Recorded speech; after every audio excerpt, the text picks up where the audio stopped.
Okay.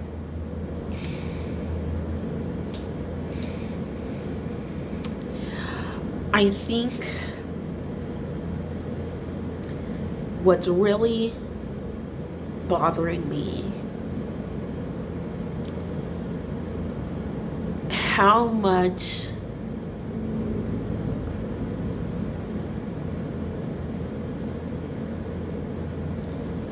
white people in general have a lack of comprehension of how they got there and how they're able to have the rights that they have, the lives that they have, and where it came from. And until you can do that individually, you're not going to get very far. It's not like you can... White is right, huh? I can't imagine how many people... My dad voted for Trump.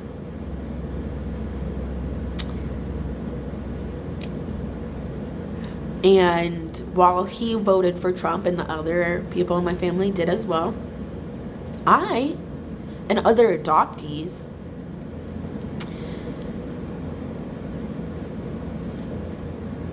and other immigrants and students who use DACA,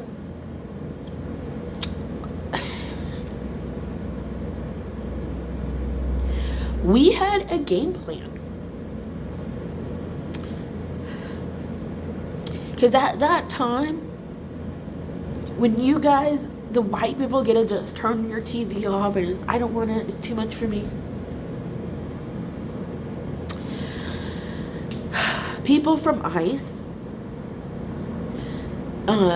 men in full like uniform but with no name, they would drive vans around major cities. You're an immigrant, you're coming with me. I don't care. I don't care if you have your green card, you don't have it on you. How am I supposed to trust you? We, in our groups, we like shared numbers of like different lawyers or like, and it was mostly like, once you get arrested, this is the plan. Because it was like, yeah, you're gonna have different confrontations. Because when he got elected and was, people vouched for him,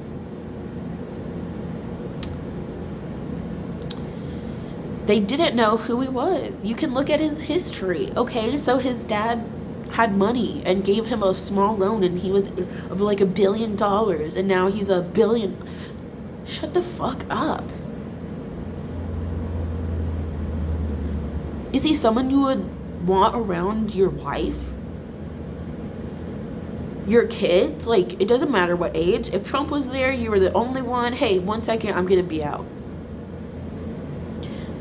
For so many different reasons, I would never do that. There's so many different reasons. And he's consistently showed who he is and what he's about. Do you want to talk about January 6th? The only group of people who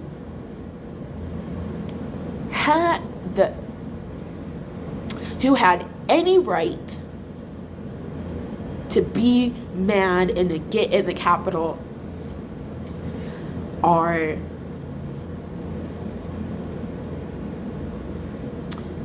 the indigenous people who were forced on reservations, every black person,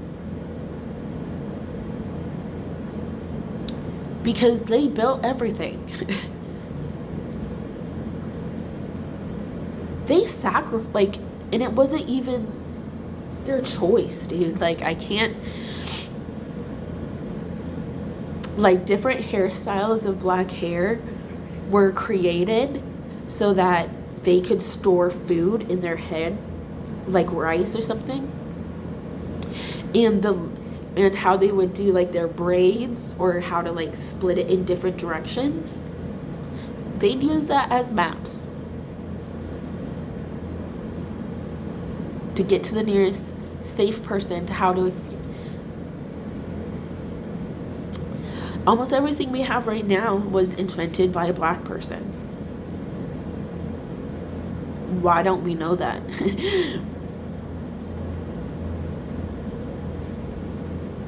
Because it's like people like Trump who have built this country.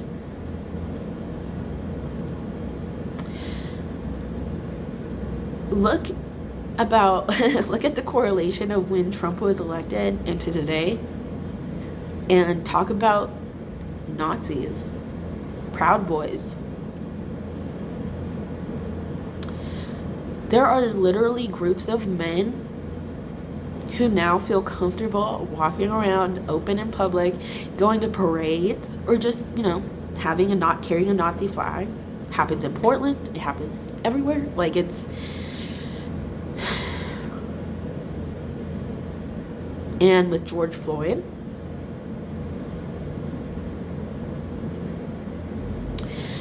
they probably changed their profile picture to black. But they also probably complained about the protests.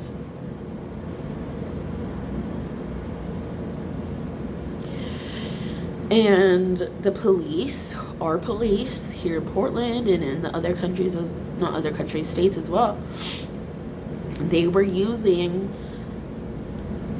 biological weapons that were against the Geneva Code or the Geneva Convention. Okay, well, how do we hold them accountable if the person who arrests them isn't going to be the police itself, the judges,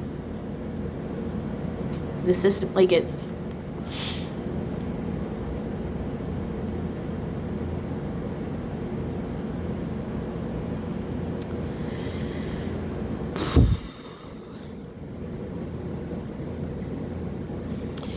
And it's just not something like I can express, I guess.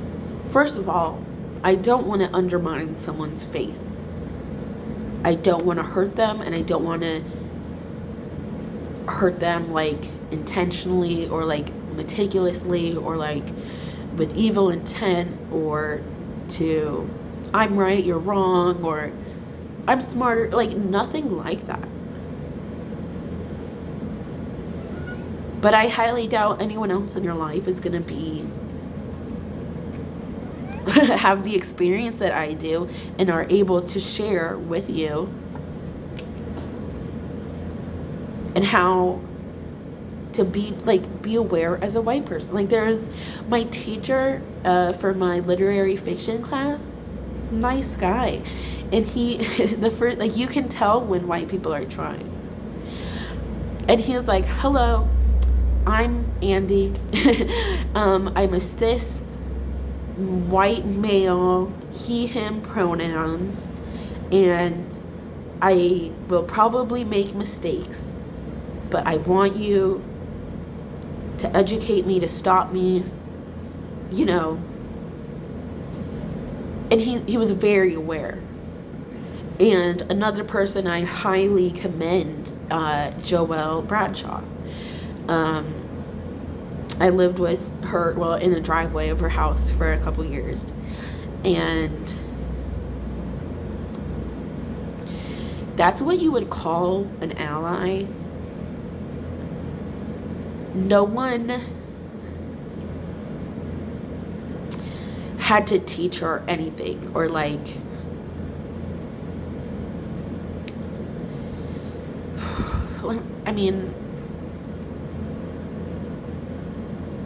from what I can tell, her as an individual who is a white woman was able to recognize that other people were having vastly different life experiences.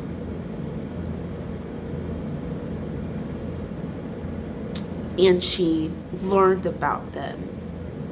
She gave people a safe place. She was a safe, like, you tell her about intersectionality, you know, like, she does know that. And, you know, and like, we're friends on Facebook or like on social media and stuff, and like, I don't know how to say it without being weird, but like, she is a part of the group.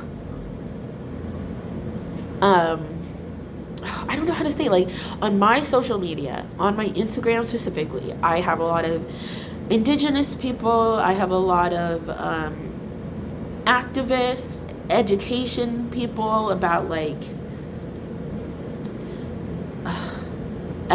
just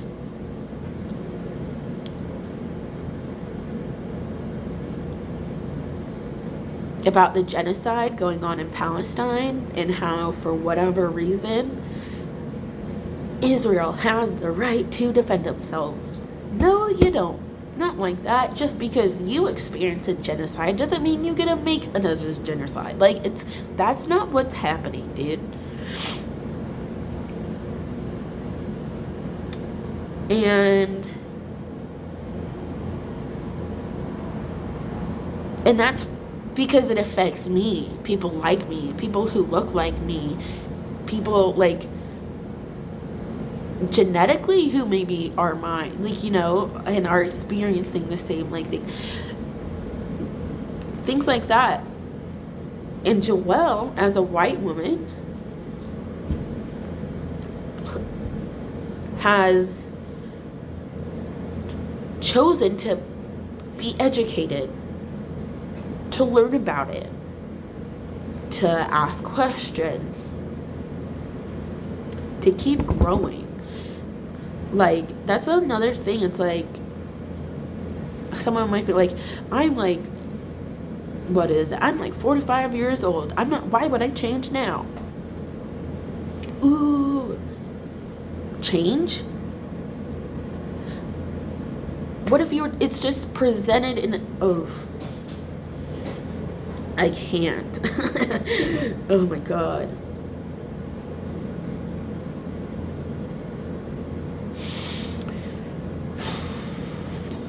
But I really appreciate her. And people like her. Who aren't scared to look away from what's really happening in non-white the world. Like,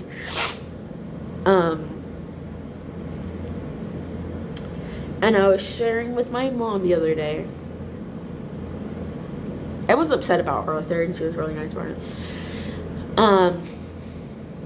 And for my photography, one of the things was that I learned from the Palestinians is that smile is the most powerful form of resistance. And I shared their quotes and everything. I didn't speak for them. But essentially that when they were kidnapped by the Israelis and held hostage, the guard was like, oh, I can do anything I want, or like, there's nothing more in your future, or something like that. I don't know. And this young adult, the young lady, just smiled.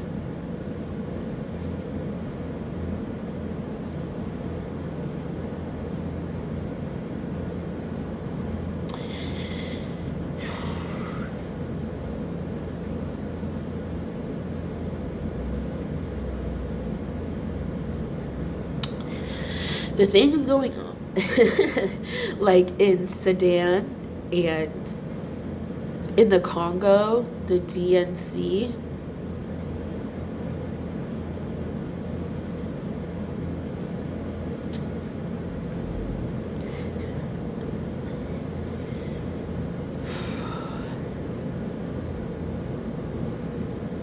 and it's racism is literally built into our history for countless generations, to where today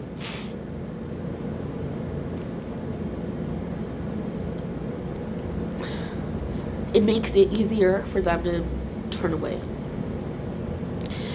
If you have all white friends and your religion is racist and it was written by a scammer pedophile,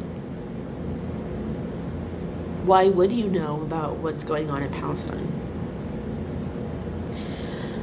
Or any other group of marginalized individuals? You wouldn't care. Unless, like, maybe morally, like how Joelle, but like that's rare. And I've seen so many dead children slaughtered, taken out intentionally. You know that they got so good, like their missile and drone technology is so good that it can take out one apartment directly and not affect any of the apartments next to it.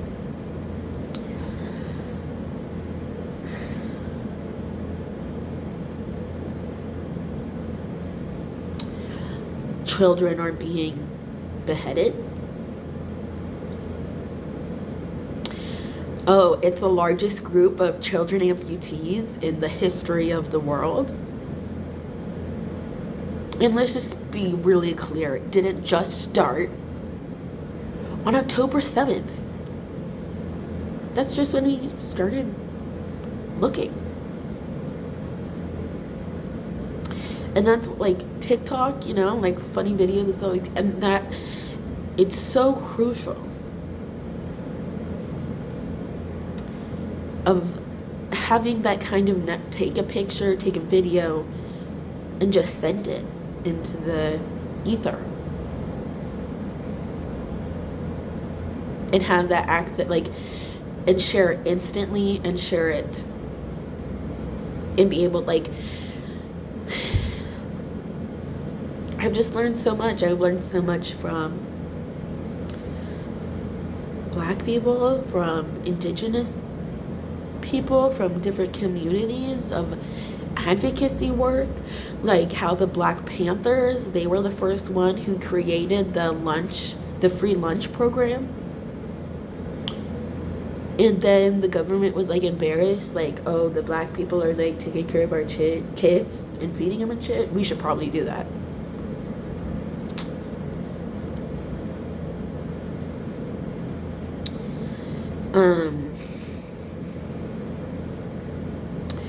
I don't know, it's just really hard for me, like, you know, like the people in my family, when they see me, what do they see? A sister,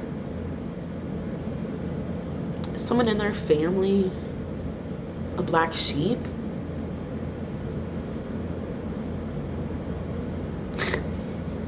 Like,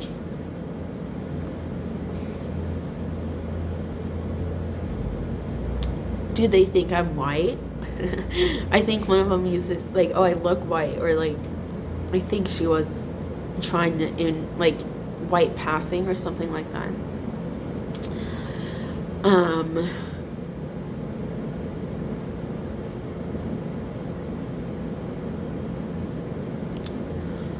Or like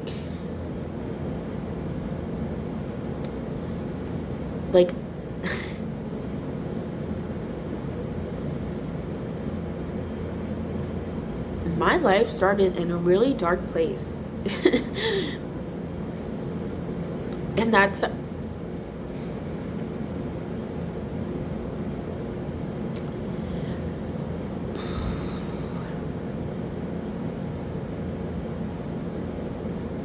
why I feel old. I feel like I'm 85. And I have the knowledge and wisdom, or whatever the fuck, of an 85-year-old. Because I shouldn't be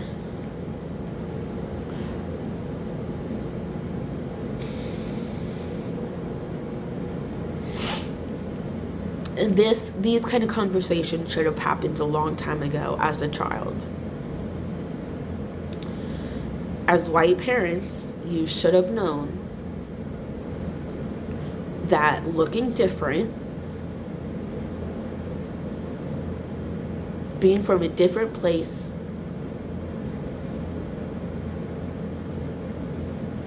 is a huge part of who we are and how we are treated and how we experience our life.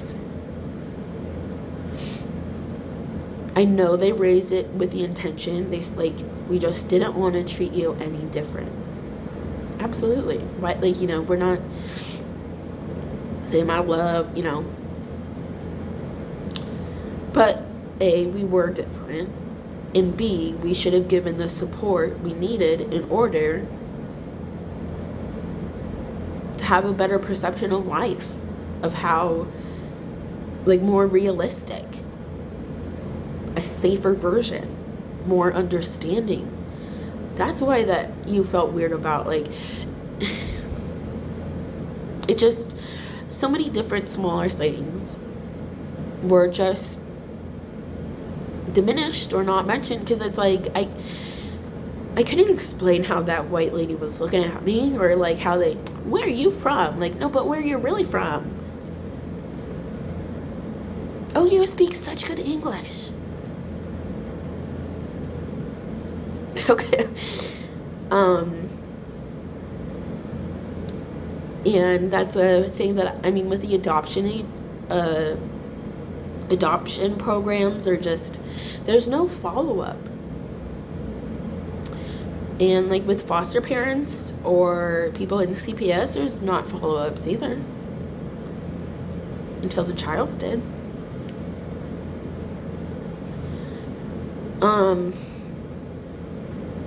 And so, yeah, as the adults, you know how the world is. You've been here for a long time. You know what racism is. I don't. And I didn't. I was so ignorant, in middle school and in high school, why don't say,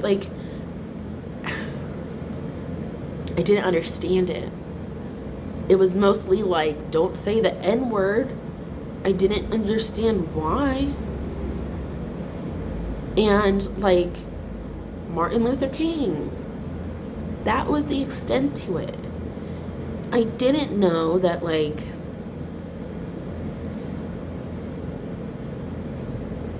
people want a border wall, which there already was a border wall before Trump was in office. So we're gonna build bitch, it was already there. What are you talking about? It's been there for a long time. And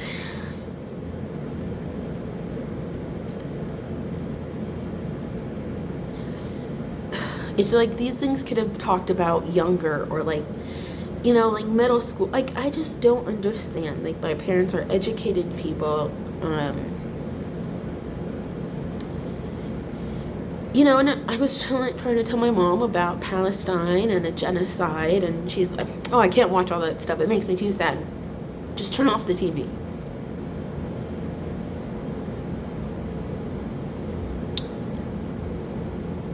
And I can't even kindly, even well-intentioned, even really softly say, hey, that is an extremely, extremely privileged statement that you just made. That says a lot about who you are. Does that mean they need to have the news on all the time? Check on the Twitter. Or look at the videos of the dead. No, that's not what I'm saying. I'm saying your life circle and your life perspective is very small, and I do not fit in it. And no matter what I say or do or grow or let go and forgive, It's just not going to be like that.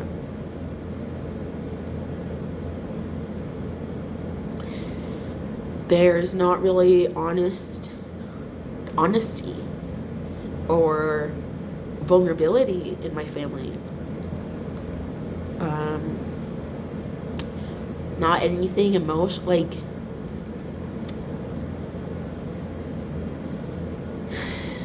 nothing real.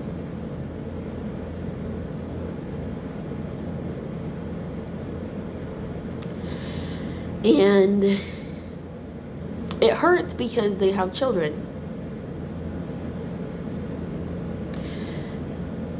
One of them, they're all white mom and dad, blonde, everything, just white family. Very Mormon, patriarchal. Go on a mission when you're 18 for 2 years. All of the jazz. Come back, get married, have kids, provide for your family, have more kids, and you're guaranteed a spot in heaven. And it feels extremely personal that these people continue to, first of all, they're just being themselves, but they're incapable of having a broader anything. Or if I said like, hey, I really don't like how this guy, like, your kid's going on a mission and an 18-year-old doesn't know anything. That includes the Mormon religion. They have the words to say, but they don't have the experience or knowledge to back up anything. And how it's personal when, oh my gosh, go on a mission, so exciting.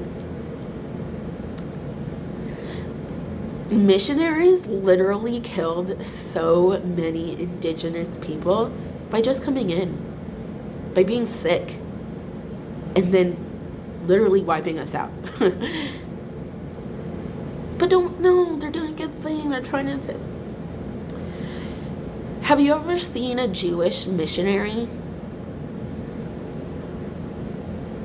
They go door to door. It's very hard to be a Jewish, or to become Jewish in the religious sense. And they are one of the biggest groups in the world. That's so weird, but they don't have any missionaries to spread the word. Bitch, are you fucking serious? They're literally being Joseph Smith in a mini version. Scamming people, promising things that they don't know and can't. And they tear down like our culture, our history, like our different gods, our calendar or energy or altars, or respecting the earth, or like crystals, or like meditate, like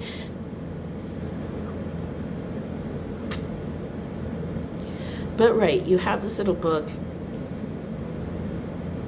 so true, nothing wrong with it.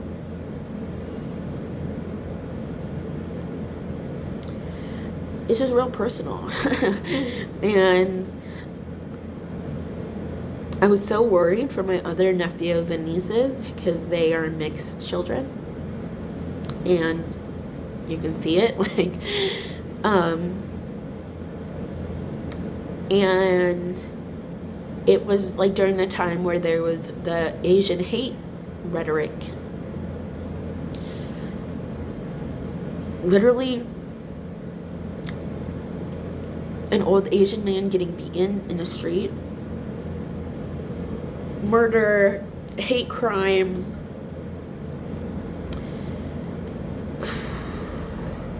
And they voted for someone who made that happen. Like, but there's not a conversation there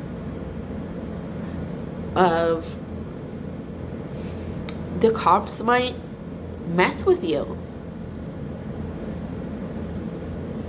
Some people will not think of you as human. Some people will see you just as a sex object or just dehumanized and can put in really dangerous situations if you're not having these conversations with your children.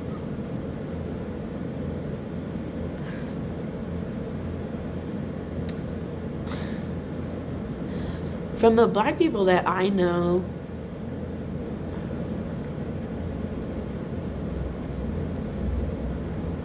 and the parents, everything,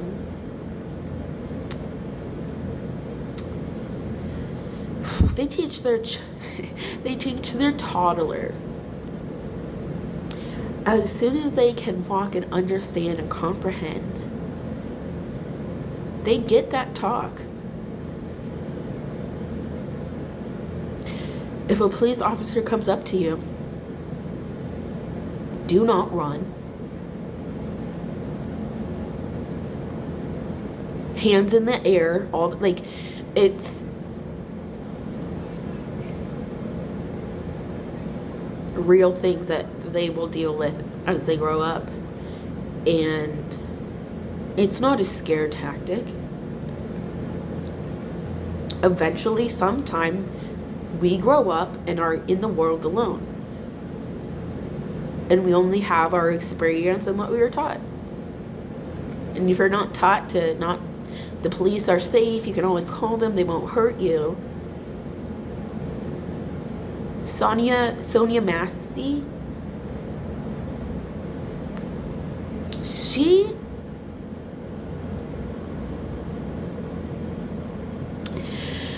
called the cops for help. And on the 911 call, and on the body cams, and multiple times,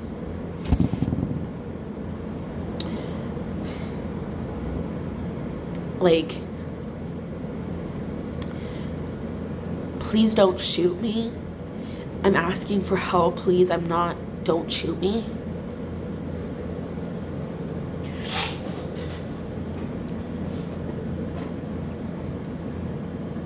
She did everything she could to ask for the help that she needed. And she was shot. She's dead. Breonna Taylor, they just ruled that her death was caused by her boyfriend.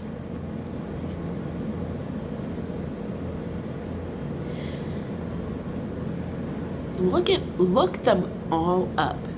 Read about it, look at the pictures. Watch the video of their family and their mother crying.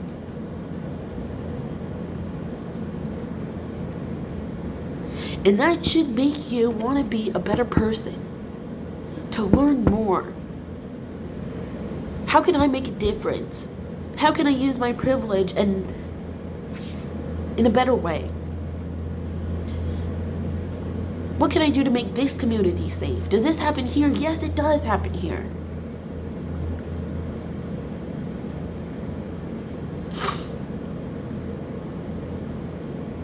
And if you listen to the George Floyd, the whole thing,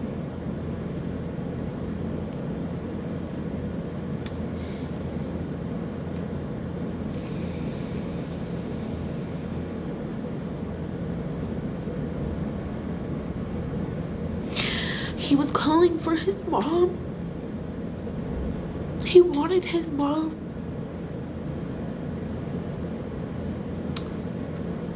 The knee was on his neck and he said he couldn't breathe.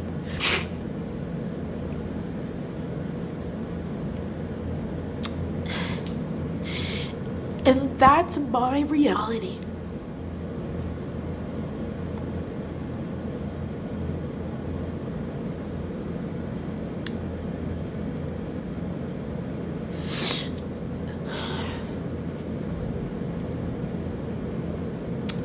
And it's we who are marching and yelling and like people in Palestine begging.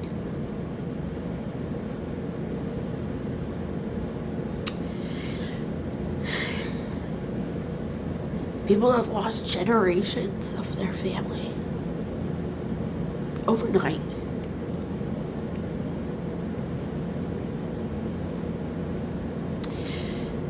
And it's not, why is that happening, you know? Like, it should, there's certain things that had to lead to that, right? Yeah, and it's racism. And not seeing people as a human.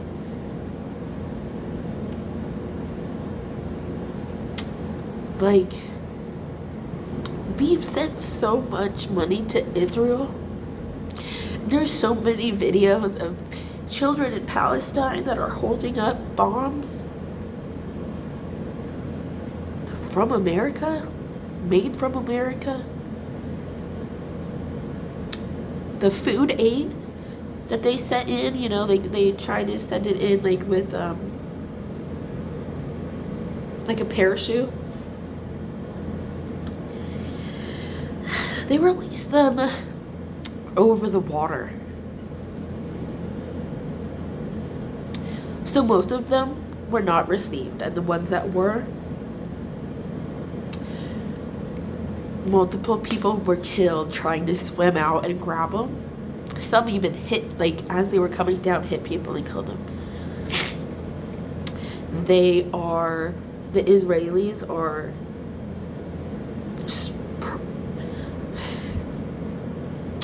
purposefully hitting health workers, ambulances, hospitals.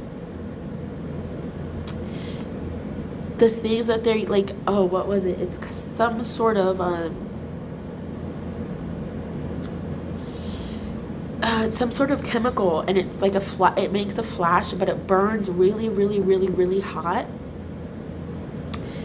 They're going against the Geneva Convention. They're going against humanitarian laws. They're going against the UN, you know.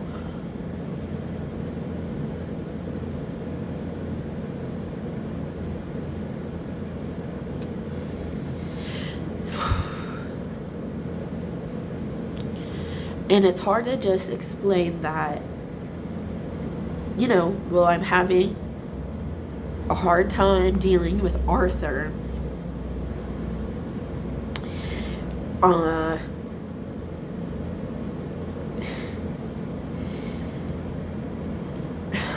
don't know, it's just, I don't have the privilege of just turning off the TV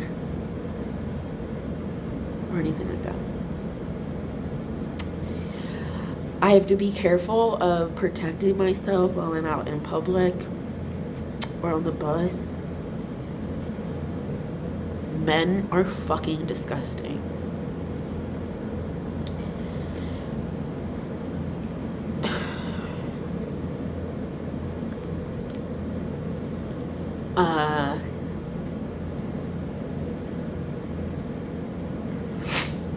And that stuff just weighs on me a lot. And I know it does for many other people too. Like, one of the biggest, I don't know how to say it, the largest group of starvation of individuals, Sudan. The most deaths of young black children, DNC Congo. That's where you get all the stuff for your phones. And there are ridiculously simple changes that could just change the lives of generations, you know, but that's not happening right now. Here in Oregon, down in Grants Pass, here in Oregon too, they did the camping ban, so you can't stay outside or like just sleep outside or something like that. Grants Pass just passed that it is unlawful to have pillows or blankets with you outside as well. And they have a lot of half concrete and half dead grass, middle of nowhere, no electricity, no trees, no shade, no amenities. And they told them that's where you can go. There's no water there. There's no way to cook food. They don't have anything. This weekend is supposed to be over 100 degrees and people are in their tent with their pets, with children, just out there.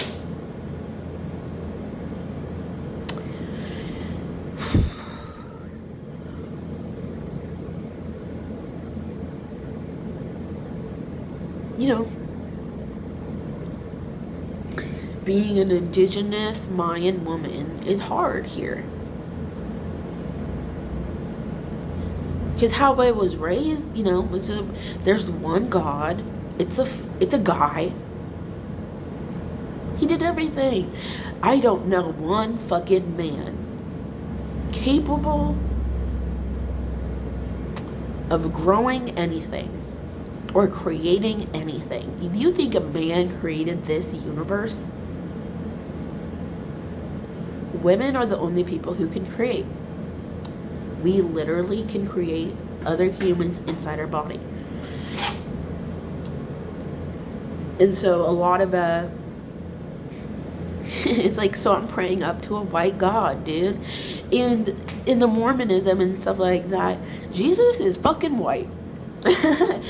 He is not a black man. He's not Arab. He doesn't have dark facial features, you know. If they saw Jesus today, they would walk right by him. Black homeless guy, maybe not with the best clothes, not as clean. Would you listen and stop what he had, like listen to what he said today, right now? No, you wouldn't. I would. Like, it was just such a big disconnect. And I think that with adoption and stuff, with different ethnicities raising other, like, there should be a lot more support or resources, guidelines, because we are different. Being adopted in general is hard, but when you add in the complexity of, you know, with my family, religion was a huge thing. Every Sunday we went to church. I had things to do 6 days a week, and on Saturdays maybe I would have something off. Normally it was just some fucking bullshit with Mormonism, like the church get-togethers and stuff like that. And I always felt different, because I am, but they don't like, I just am not safe around them.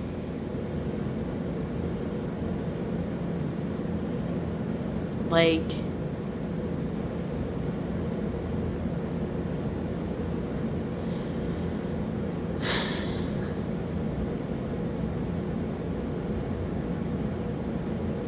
I don't know. And it's just a lot in my head.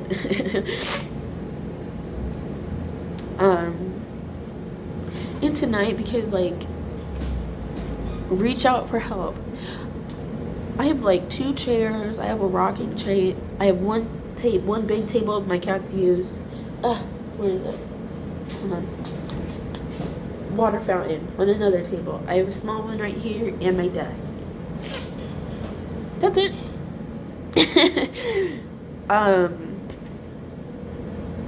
Multi-mattress on the floor. No sheets. One cover on it, kind of. No frame. You know, and I'm okay with that. I don't like to have a lot of things.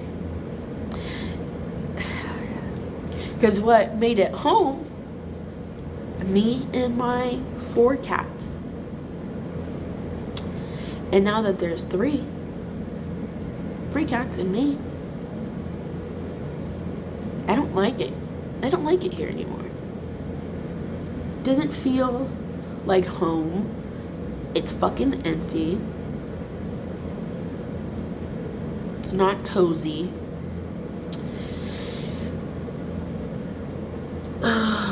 You know,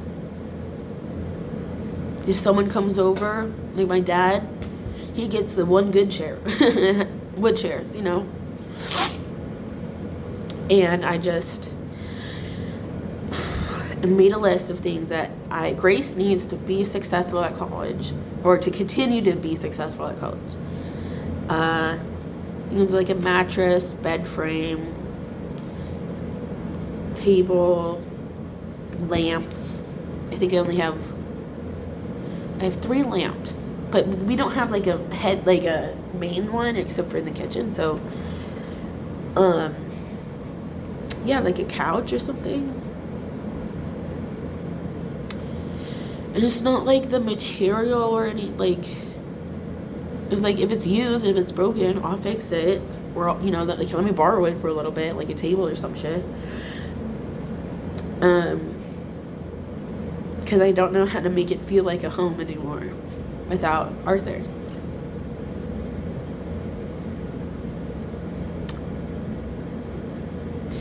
And like this past week, I woke up actually crying.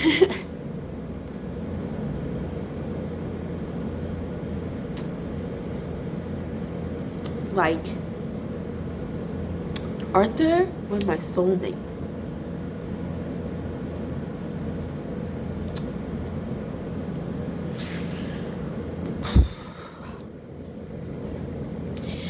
And I'm just like stuck. I can't. Classes don't start until the 23rd. Don't get any of like the finances and stuff until maybe September 30th. And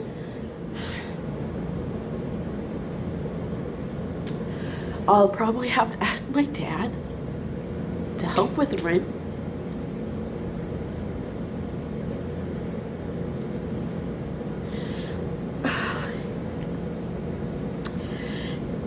And it could potentially be detrimental to our relationship.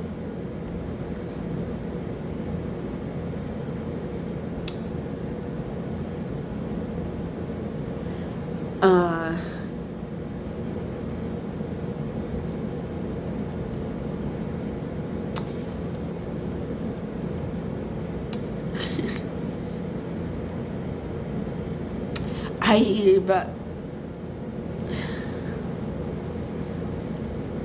been stealing cat food and litter sometimes.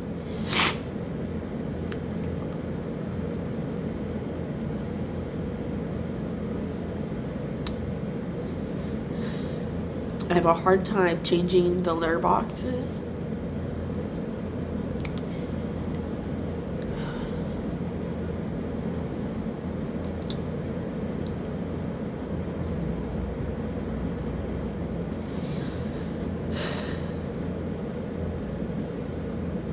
You know, Fisher, he has asthma. He needs to go to the vet.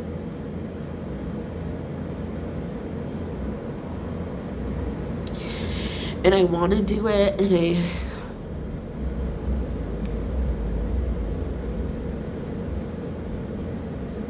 it just, some things make it feel like I'm dying. Like,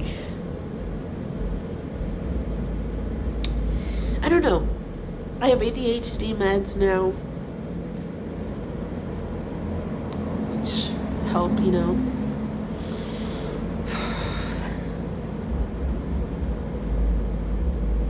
You know, I just want another one of me. Like the support I need and want right now.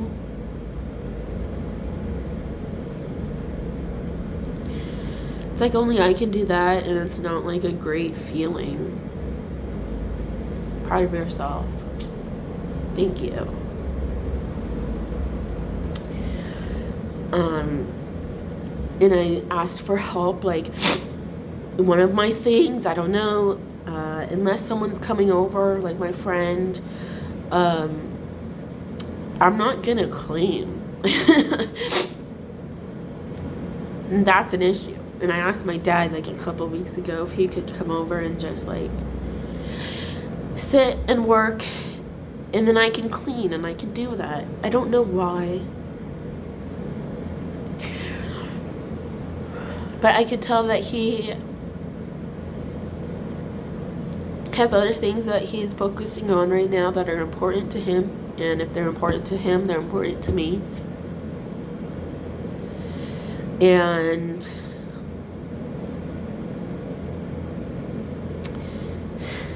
my birthday was May 6th.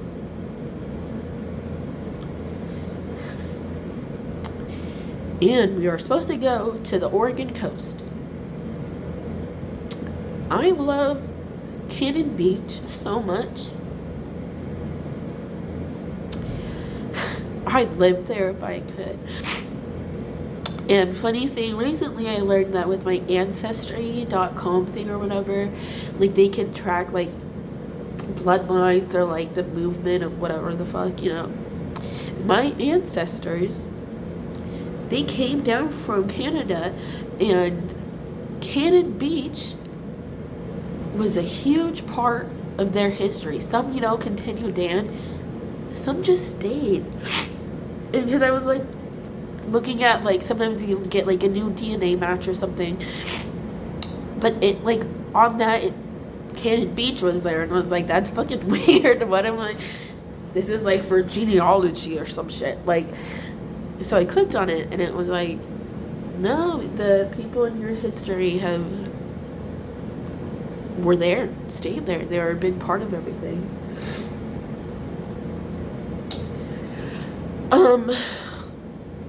But we rescheduled that like 4 times.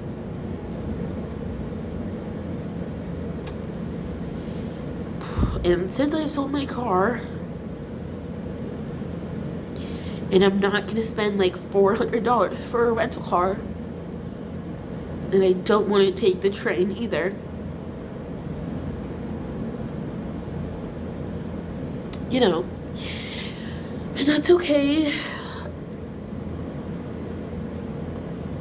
You know, and, you know, the last couple weeks, my dad has been having stuff to do. He has siblings, you know, who one just went to the hospital that he's worried about and stuff. But I haven't talked to him for a while. I talked to him tonight.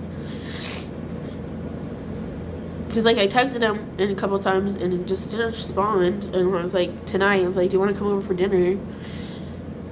And then he just calls me or whatever.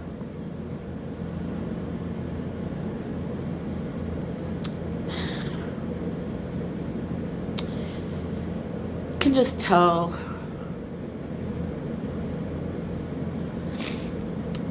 He has a lot on his mind. He has a lot on his heart. He just has a lot on his plate. He's doing the best that he can, and that's what we can, that's good. That's the best we can hope for. But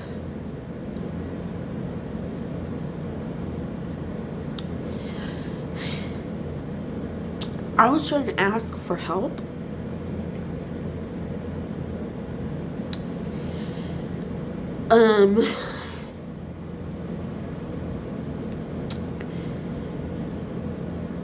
Like, I was trying, like, because I asked, like,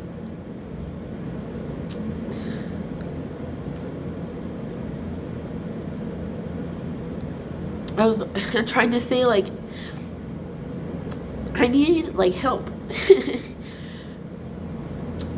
I need to clean. I don't have a lot of food.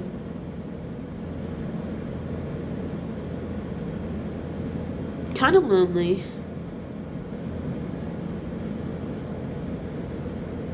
Well, not really lonely, just missing my cat. you know, and it just, he was like, you know, funny thing, Gloria brought up, like, do you think it would be okay if I asked Grace if I could come over and help her or whatever? He brought it up, and he was like, do you want me to say yeah or something? It's like, that wasn't the point. Gloria and I are not at that point. And I asked him for help. I was trying to ask for it again. And I didn't have dinner, but I invited him for dinner. Like, I would like make some eggs or something. I don't know.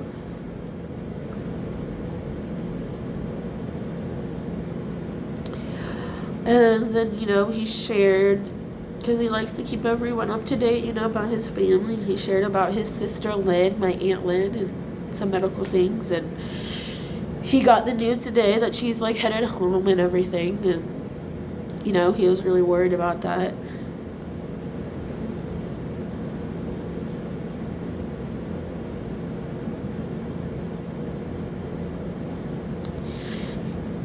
I was so mad. I'm very disappointed. Because it's not just like that, because my dad is my best friend. Like, in my family, like him, and then my mom, and then Gloria.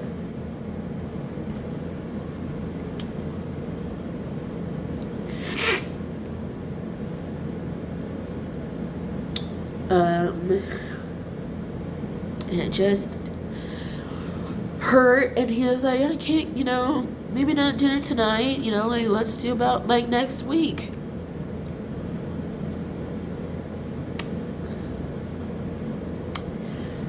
Next week, we are supposed to go to the beach together.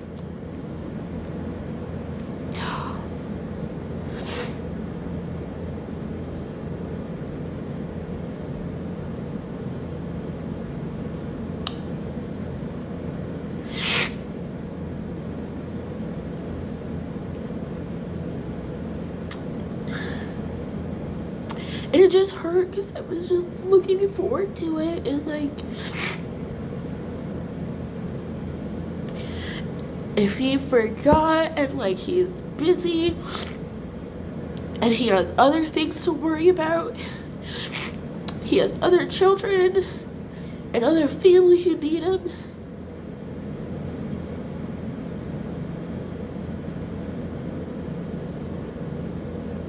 And I was so mad. Because I knew what I needed.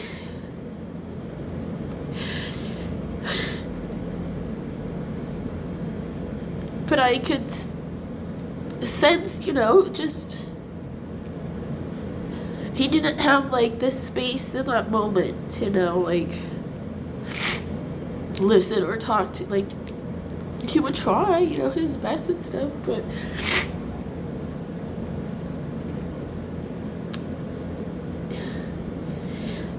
I know he gets really worried about his family, and his work has been really stressful.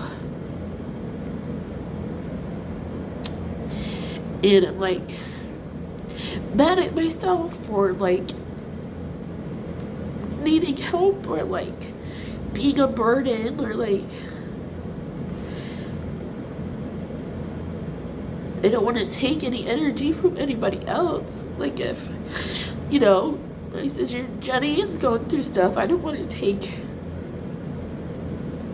time away or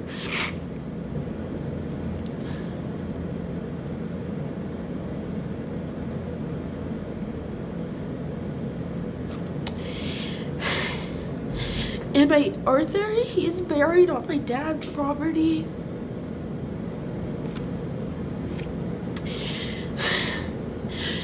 And I haven't been able to go. I mean, I don't have a car myself, so it would be my dad, you know, coming from Australia, coming down here and coming back.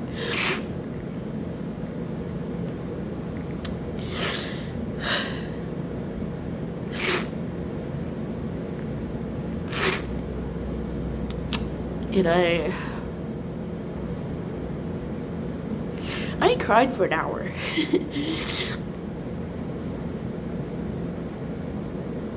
No, just like I had to shut my windows.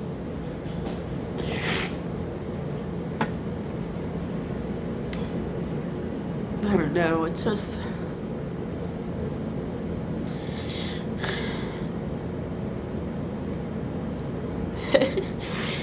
I just miss my boy.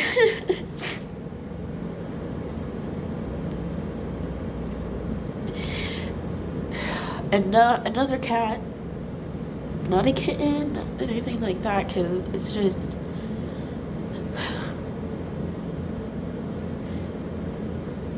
he's special. There's not any one or thing that can replace him.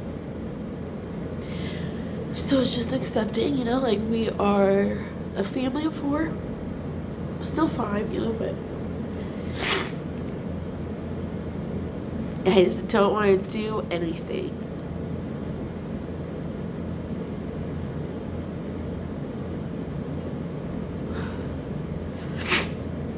But I'm like trying my best, you know, for school. It's just being the one who heals and does. Like I've just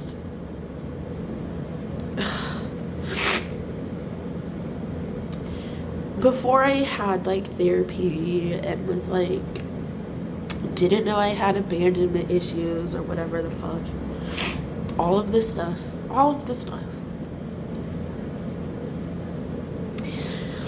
I just had an impression or whatever, like if it can be this bad, I can feel this bad, like mathematically or like scientific, like there has to be an opposite end of the spectrum. Some people do heroin and it's the best feeling in the entire world, so happy. Okay, maybe that's up here, I don't know, I'm down here. But I know, scientifically, that with certain steps and choices that I can make and sacrifices and effort and all of that, that I can get here or get closer. Whatever my good is. I don't even know if I can be happy or like I'm just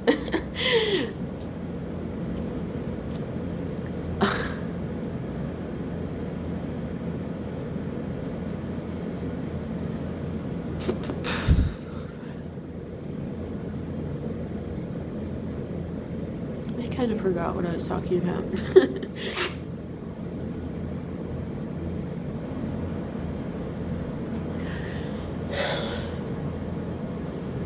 But yeah, that's been on my mind.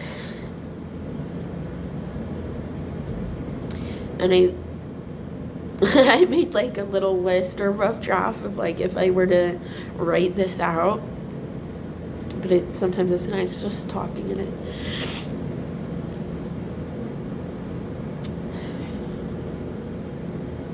I don't know. It's like I don't know if it's like a real statistic or whatever, but it's like I've heard that the more intelligent you are, more likelihood that you are also depressed.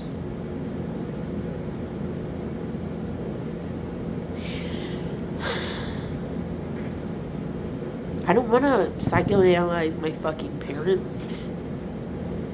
I don't want to have to recognize that they're going through something and that take myself out of the priorities for the benefit of them.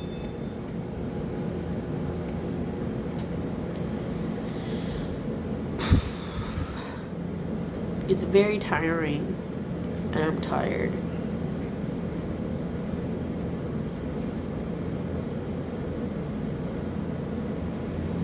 I don't know what I want anymore.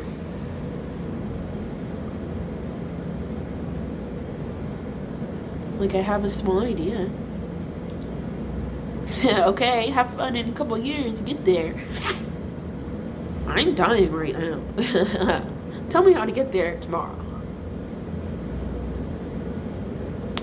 I'm not scared of hard work. I knew when I, at the very bottom, before medication, therapy, all of that, that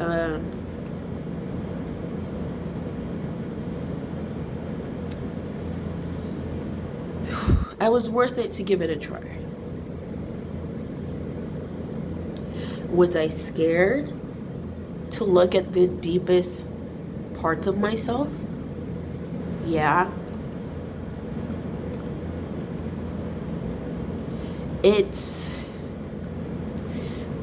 having different therapists and doctors say that you're ahead of the game, or my 60-year-old patient is not at the same level that you are right now. That does not make me feel very good sometimes.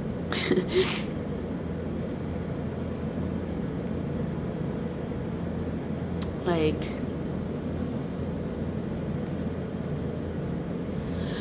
but I did. I saw a naturopath doctor up until I was like 18, and then I found a real doctor that I went to. And it was at a family medicine clinic.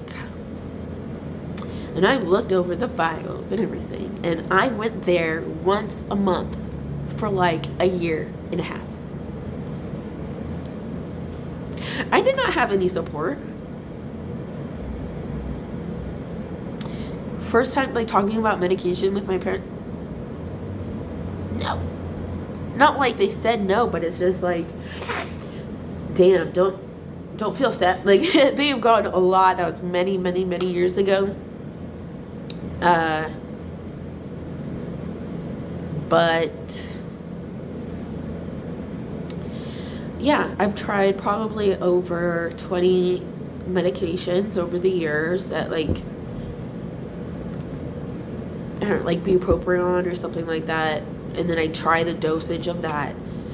But it, like with antidepressants and something like that, it takes 4 to 6 weeks to feel any effect. And then you have to wait another about 4 weeks to see how it affects your body. So it was a lot of feeling like shit and just waiting to see.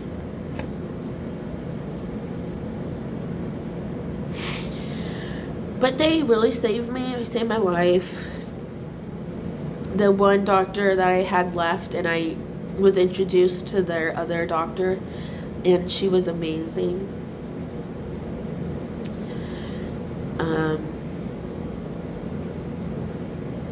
Done different therapies like CBT therapy,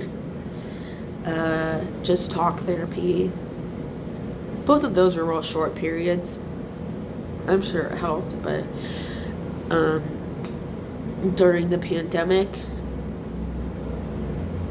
I had so much everyone had time. I was like, bloop, bloop, bloop, bloop, bloop, let me look up my adoption file. Let me look up everything that I can. Ooh, let me look about how to go on the deep web and use Tor and VPN and I did. And I found a fucking weird website. And then, the lady who ran my orphanage, she was involved in human trafficking. The lawyer my parents used was the head bitch in it, like, ridiculous. Okay? And then me? Why me? Why did I find this information? Because then with I'm in part of specific Guatemalan adoptee groups. Adoptees and their families. Like, several different groups. And I was the one who was like, hey guys, researching some stuff.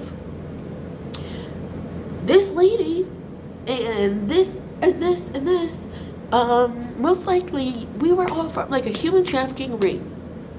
We were not given up for adoption. We were either stolen or our moms were raped, and like just horrific things.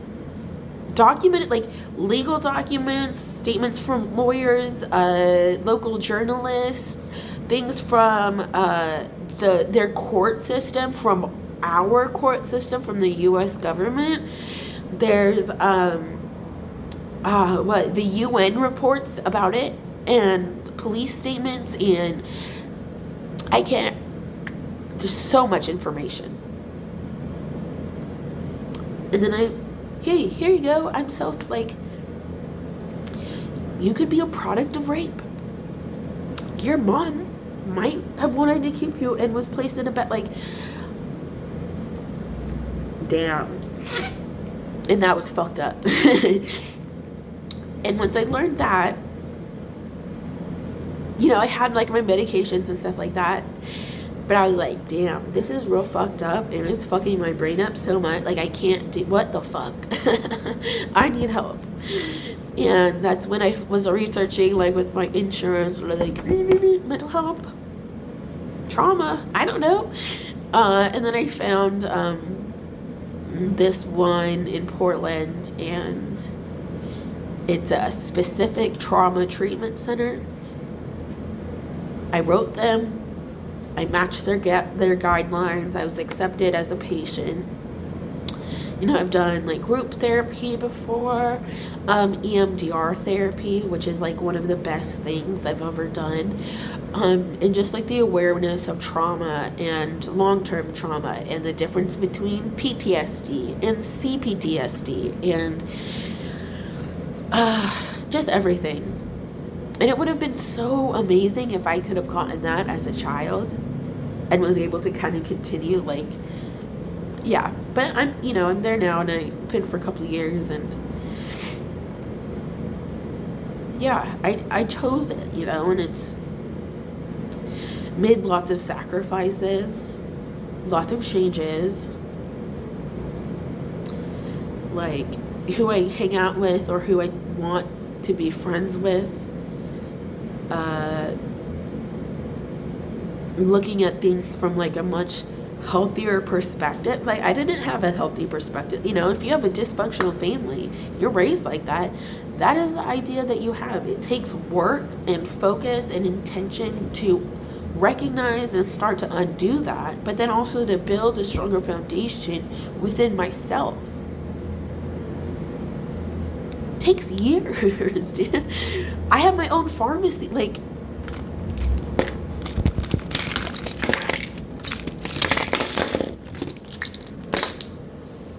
other ones, that's just some of them, you know. Oops. But being adopted is trauma. It doesn't matter if it was, like, a nice adoption, whatever you would think that means. There's still gonna be trauma that affects them. It doesn't matter what age you're adopted either. And then, I don't know, imagine it for yourself. What if your mom was raped,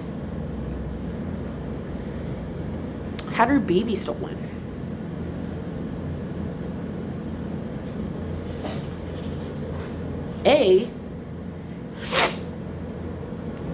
I've researched all of this. While you are inside your mom's womb or uterus or whatever, you have a connection there. The baby can understand your tone of voice inflection. They, you know, they're so deep, like, intertwined, a mother and a baby, right? And from the articles and everything, for example, young woman, pregnant, given drugs to reduce, like, the fight and all of that, and then she gives birth, she's out of it, and since they gave her some of narcotic or whatever, that's in my system now, okay? I'm born, I'm here, maybe, hospital, house, field, I don't know. But at some point, we were separated, and the separation was permanent. Okay?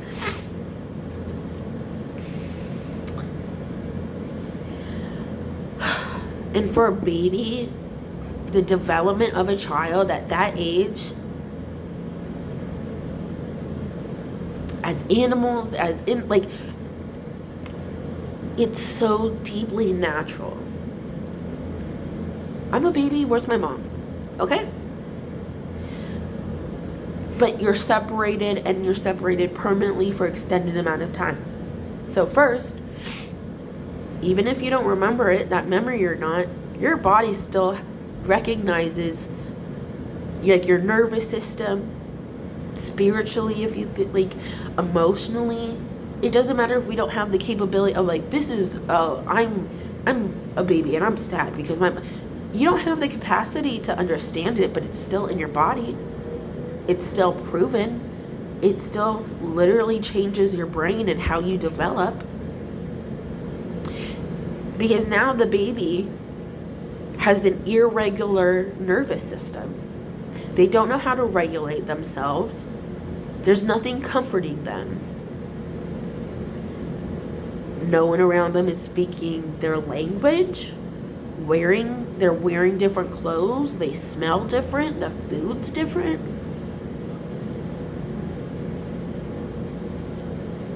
That's extensive trauma, regardless of how much love and good intention that there is.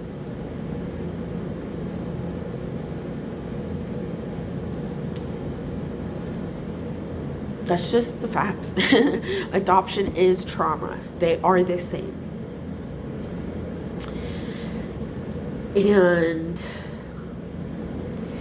it's so weird because, you know, with my doctors and my support team and my therapist and, like, my occupational, like,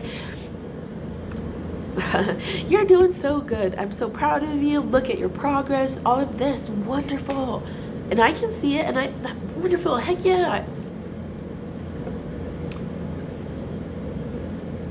My family doesn't recognize the time, effort, sacrifice, and everything that I gave so I can be the happiest and healthiest version that I can be.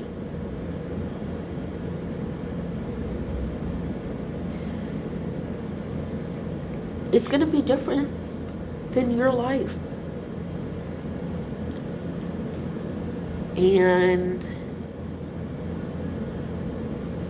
it's just, like, easily brushed over. Like, as I'm, well, I just rejoined my family group chat, which is a big step. And then I also asked for, like, if anyone has stuff to donate or whatever, I'd take it. Very vulnerable. But like I shared, I got a new doctor. She's awesome. I found out, like, my vitamin deficiency or something, and, like, I've lost weight or whatever.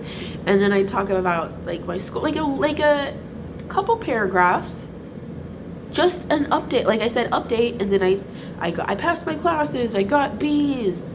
School is in September. This is blah blah blah blah. I miss Arthur. I wake up crying. Trying my best. Very open, very vulnerable. And there was, congratulations. I'm so proud of you. Good job. That doesn't feel genuine. I mean, they're trying their best, and I recognize that. But they're capable of more. Like, whatever box that my siblings or my family has about who they are or whatever, I can't explain it, but I can see that they, like,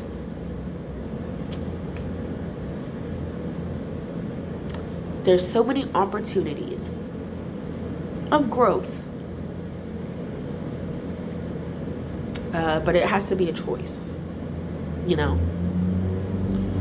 And they're grown, they have families, like, it's not, and they're not gonna just, like, spend couple days thinking about me and my trauma and my human trafficking and like reading my articles and spending time to think about it. It's like they read it, oh damn, that's crazy, I'm so sorry, you know.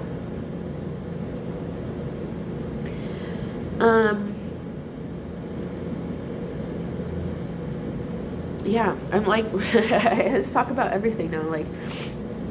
And one of the things that was really hard for me to forgive, not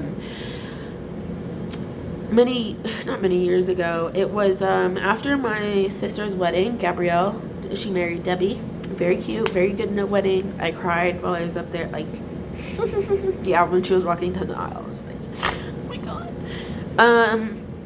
Beautiful wedding, loved it, stunning. Drama, my sister Gloria. Okay, well, first of all, I was upset because my dad and his brother were talking about how unfair it was that this white lady faked her daughter's college application to like Princeton or something, and she got caught, and like she's got a fine or like can't go there. I don't know, but she got in trouble. The mom and the daughter got in trouble, and they were talking about how so unfair it was. And they were mad, like she doesn't need to get in trouble, or like whatever. And I, at that time, there was another story of a black woman, homeless, living in her car with her son. She enrolled him in school, and she picked a zip code for the school that she wanted her son to go to. She's homeless. She doesn't have she picked a zip code so her son could go to school. She was arrested and sent to jail.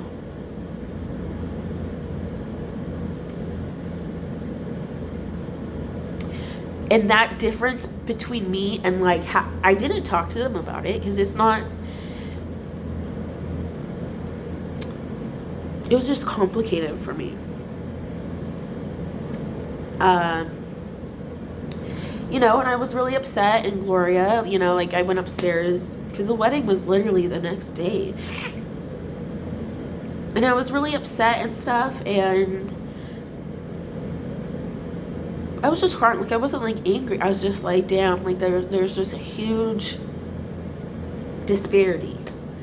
You know, and they were talking about Trump and stuff like that. Like I just, you know, the night he was elected was horrific. I was so scared. And Gloria ended up saying, like, this is why me and the siblings don't like you. Or she said, like, this is why me and Jenny and Garrett and the other siblings don't like you. Like, she said some specific people, and then, like, all this, like, the siblings. That fucked me up. I had to call my support friend, best friend, because that fucked me up. And it fucked me up for a very long time. Because I was so confused of what part of me, or was there a situation where, like, I really offended them, and I don't know, like, what did I do that you don't like me? And that Gloria would make a blanket statement and mention people, and just, okay, if that's fucked, dude, go to the wedding, everything's normal, play nice and nice. But over the, like, I had to work with it on therapy. I genuinely looked back through my relationships and my actions and how I interacted with people. Like, I was going through everything with all of my siblings and my family. I'm not physical, so it's not like, damn, you punched me that one time, you a fucking bitch. Like I never stole, like, I don't steal things from them. I don't know, there was just not anything that I could think of that would make them not like me or whatever, okay? So, months later, after therapy, after a lot of stuff with me, I wrote and edited and all that shit a very genuine acknowledgement of myself that I'm sorry if there was anything I've ever said to you, not intentionally hurt you, if something was taken wrong, or you know, and it was just really personal. And I said I'm so sorry. This is what I'm doing to make myself healthier and a better person. Like therapy, I'm on my med, like all this stuff. And then I made sure to like say to them, like, specifically, like, please reach out to me if you don't want to, like, you know, it's in a group chat. Everyone, like, talk to me individually, call me, like, you know, just let me know. Like, there's an open road. I'm sorry. If you need it, like, let's talk about it. I'm here. Nobody responded ever to that. Nobody. Everybody read it. And nobody said anything until a couple days later, and it was some random, like, hey, can you pick up my nephew, like, from school, and they can spend something, you know, your cousins. So, and that was it. No one liked it. No one hearted it. They just read it. And people in the group chat, Mom, Dad, Gloria, Garrett, Gordon, Gabrielle, Debbie, Aya, Scott, myself. Yeah, 10 adults, maybe 11.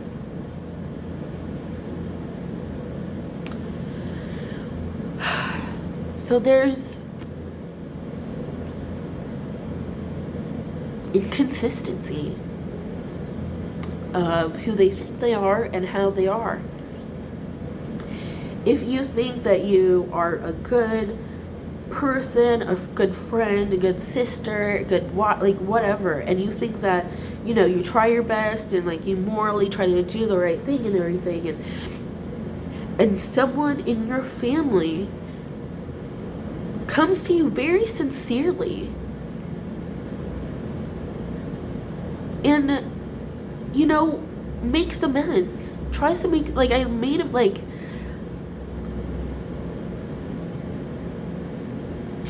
yeah, and it just,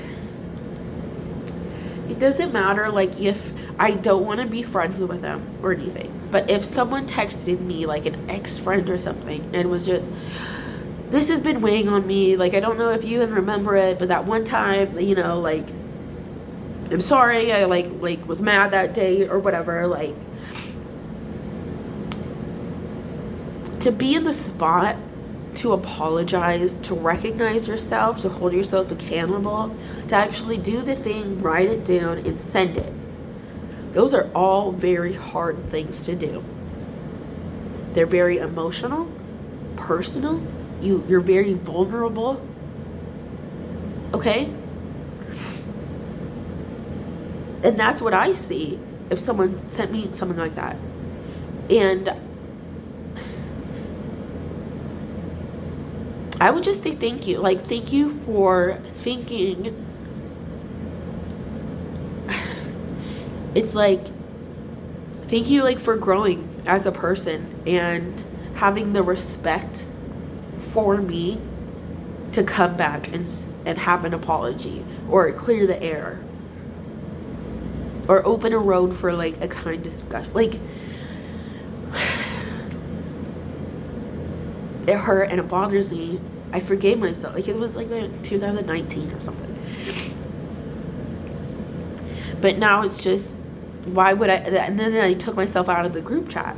If I'm going to say stuff and you're not going to listen or hear or pretend, like, I'm just not going to be here. I don't need that.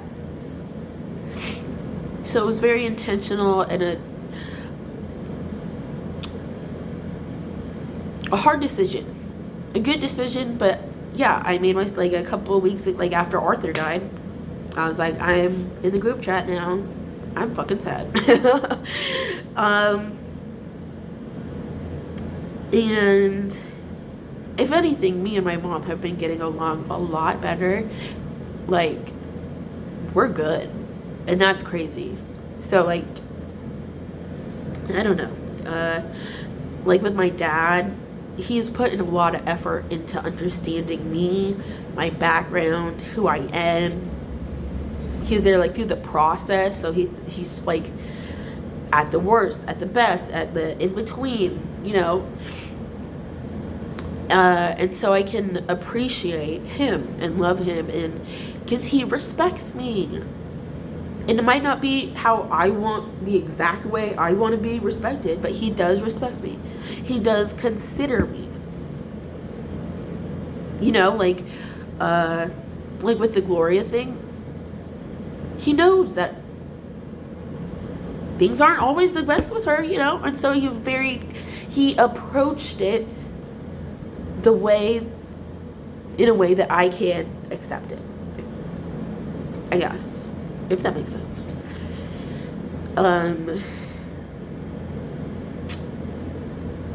Yeah, I mean, just family dynamics in general is really hard.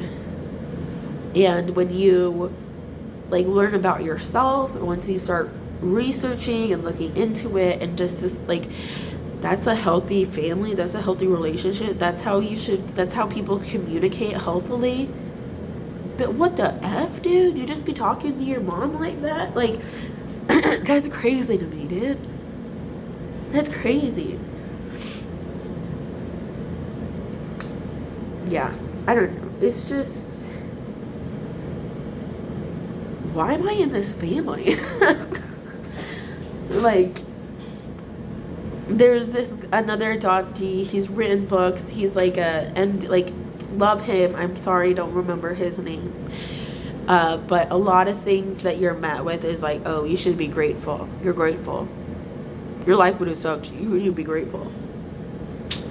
It would have been different. My life would have been different. That is the only thing. I would still be the same person. I would still be fucking funny. I'd still love animals, like plants, like, I'd still be a good person, a type of caregiver or something, or like help with, like, school, like the kid, like,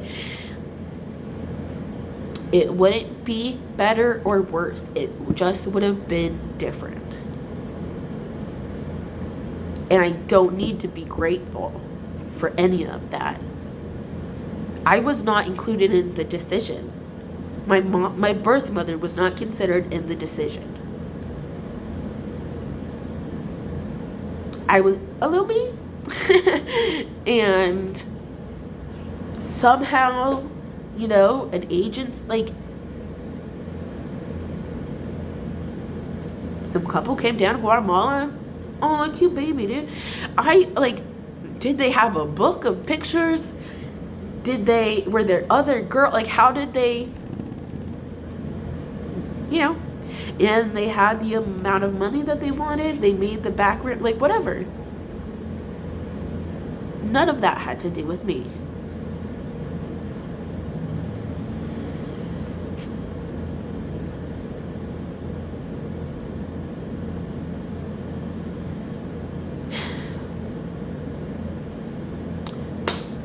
Like, I was sold. It's documented. I have a receipt. I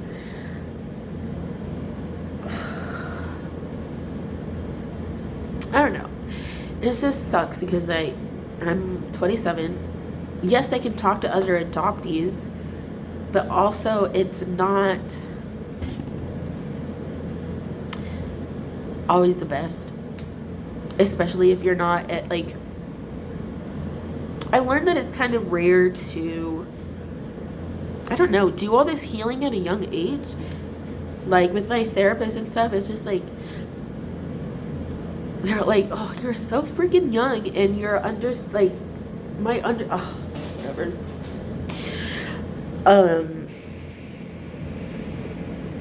Yeah, and so it's like, well, I'm waiting for someone to match that.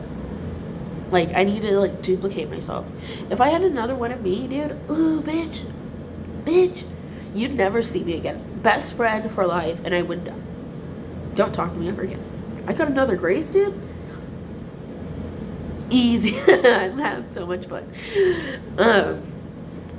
But yeah, it's definitely hard, and I question a lot of what I do in my life. And, you know, like, I think I'm supposed to write some books. Like, I was inspired. No. I think like 3 books. One of them is gonna be like an actual, I don't know what you would call it, but like the investigative journalism. Like, I would go through all of the article, all the information from this website, talk to me, like, and then compile it into like an understandable thing. Understand the hierarchy of it, maybe about other people about it, but like the structure itself, the facts that are there, and look at that time period specifically and like write about that. My second one would probably be about like the paranormal, like Bigfoot. Just kind of like for fun, like, oh, I went camping. Ooh, I heard a rock being thrown. I don't know, and write about that. And then I have like a third book, and like I can't remember what it was, because it was like a really good idea, because it was what was it? Oh, kind of like spirituality a little bit. Like, there's this thing that I've learned, it's this muscle testing, and it's like how you communicate with yourself but bypass your brain, you know? I don't look it up, muscle testing. It's really interesting. There's lots of studies about it and stuff. But I would probably talk about that, like things that are unexplainable, not really paranormal. Like, unexplainable paranormal would be the other book, but this one would be like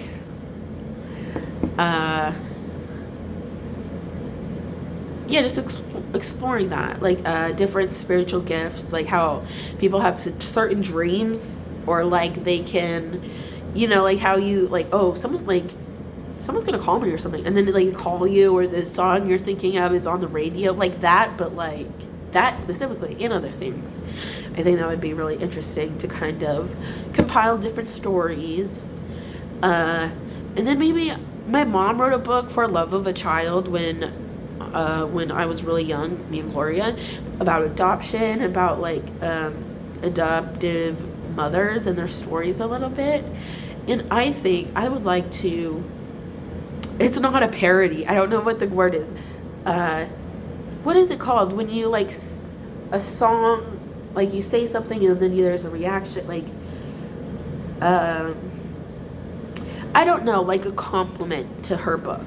And instead of talking to the adoptive mothers, talk to the adoptees. And how, like, yeah, I think that would be really nice. So, I mean, I have goals and stuff, but right now, I have nothing. I don't have the energy to do that. I don't have the passion to do it. I mean, I will eventually, but like right now, I literally can't see past tonight or tomorrow. Is there a lot of stuff going on? I'm already overwhelmed. I already asked for help.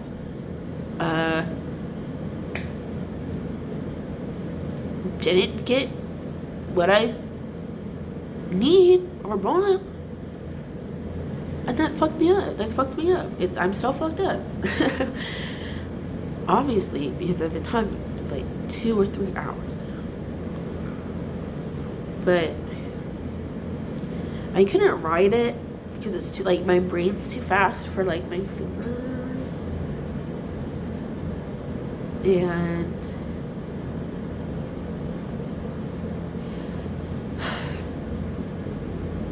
you know, Like, what the fuck is going on?